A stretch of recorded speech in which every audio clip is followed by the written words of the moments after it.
the Civil Defence in Ireland consists of about 3,500 volunteers. There are many different services: the Casualty Service, the Search and Rescue Service, the Auxiliary Fire Service, the Boat Service, Communications and Welfare. This is the story about one of those services, the Search and Rescue Dog Service.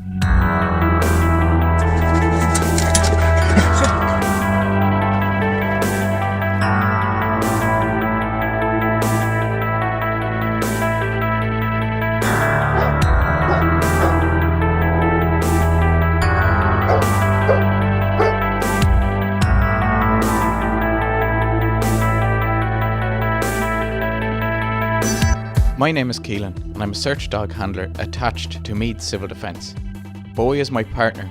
He's an air-scenting search dog. Bowie and I are brought in to assist the Gardaí in times when they're looking for missing persons. It doesn't matter if it is in an urban, a rural or a mountainous environment.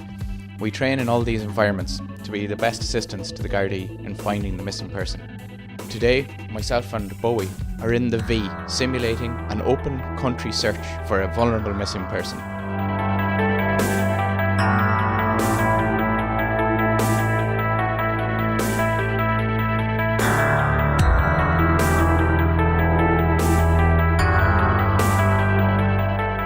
Show me! Come on, good boy!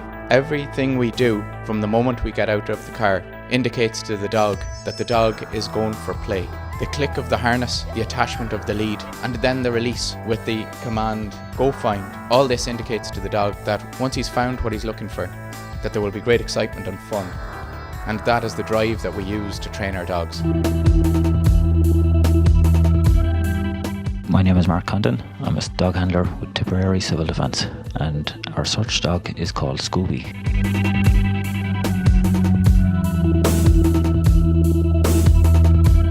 Scooby is a golden Labrador and he's 6 years old. Scooby is trained to a very high standard, which is the equivalent to the ACPO standard in the UK. It's one of the highest standards available to us within civil defence. The training can be very difficult at times. It's very time consuming and it takes up an awful lot of our spare time. We train anything from twice a week during the winter up to 3 or 4 times a week in the summer months. But it's not just all the training. Dogs have to be walked every day.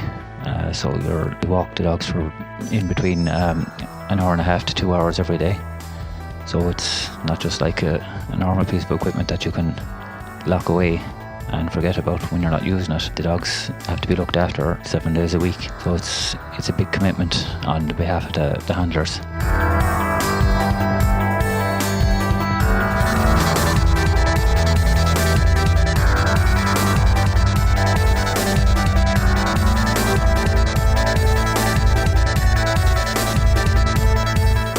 What we've done here is we've put out maybe a dozen cavity blocks.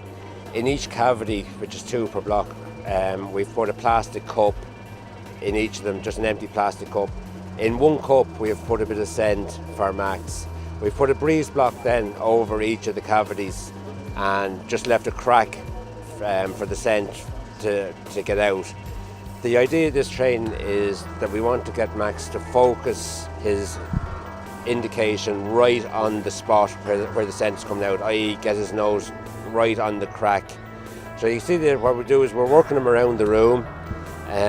He's stalled at it this time, but we're going to keep going because he didn't go down. He shouldn't leave it alone and to give the indication. So on the second time around the room, you can see he drops down, starts barking straight away, puts his nose right over the crack, and that's where I'm delivering the ball to him.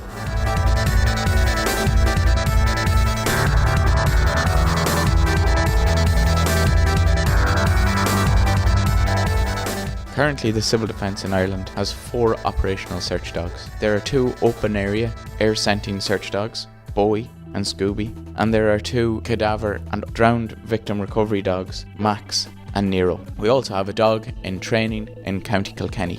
These dogs are on call 24/7 to any civil defence officer who may wish the dogs to assist in their search.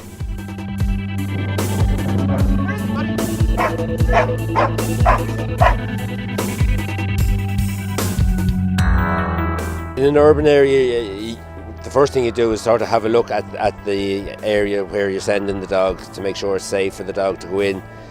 Once you're happy enough with that, in an urban area like that, I'd keep him more in view than I would in an open air scenario, because there's more pitfalls. He could fall down a hole if you're looking in rubble or whatever. If he comes to someone down a hole, he won't go into the hole himself. He'll stand at the top. He'll get as close to the top of the hole or where the scent is coming from, and he'll indicate from there.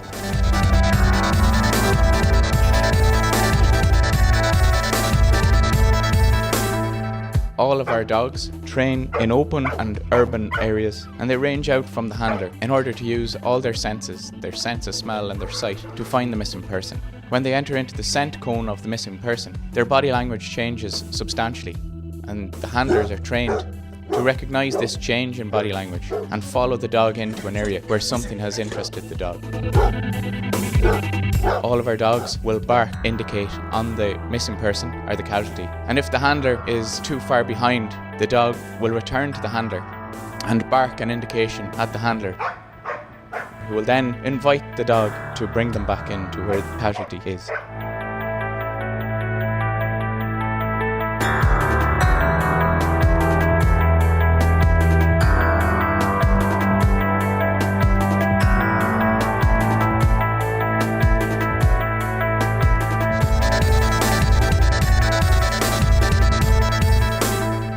All the search dogs in civil defence wear a specific harness. This harness not only identifies the dog as a search and service dog to civil defence, but it is also a trigger for the dog to tell him that he's now at play, or in our case at work, searching for his toy, which to us is the missing person.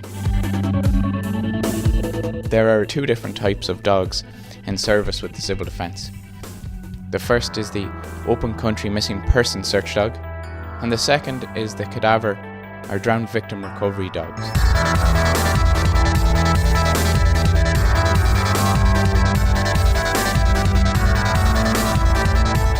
The dogs work together at different times or at different times during a search in order to repatriate a missing person to their family and friends.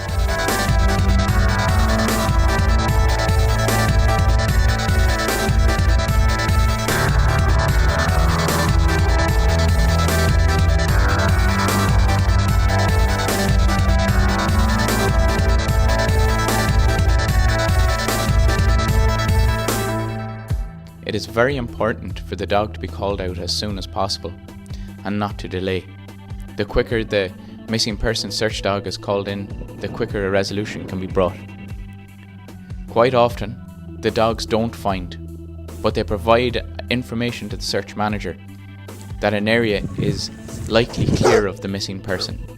Our search dogs, they don't use scent articles or anything belonging to the missing person, but they deploy straight away and identify every person who might be in a search area. This can sometimes be problematic, but quite often the good search managers will place us in a position to search an area before large-scale search teams come in, and gives us the chance to clear areas as quick as possible. The missing person search dog can cover an area in the same length of time as 20 foot volunteers.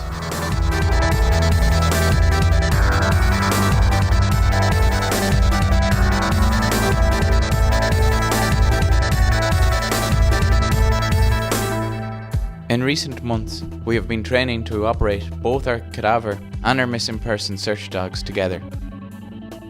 This gives us a force multiplication of the dog service, in that we only will train our dogs in one specific discipline, but with two dogs running the same ground. It allows the search manager to have that ground covered from two specific aspects. Either we may make a rescue from a missing person, or we make a recovery from somebody who is recently deceased. As missing persons search dog handlers, we all owe an awful lot to the volunteers who give up their time to come and hide for our dogs and act as casualties. These people often spend long hours lying out in open ground in all different types of weather just to allow the dog to find them. But we have some fantastic bodies, and the people who body for us usually take the challenge to extremes and often can be found hiding in trees, behind bushes, on top of walls, in skips, and sometimes we've even found people hiding in boats. My name is Dolores Fahy, Civil Defence Officer for Tipperary Civil Defence. I'm one of the 4 Civil Defence Officers nationally with responsibility for the K9 units. Our K9 units are very specialised and highly trained units which are extremely a tremendous asset to civil defence in terms of the operations of search and search management. Civil defence units are mobilised to searches for missing persons by the Gardaí, who are the lead agency when dealing with missing persons.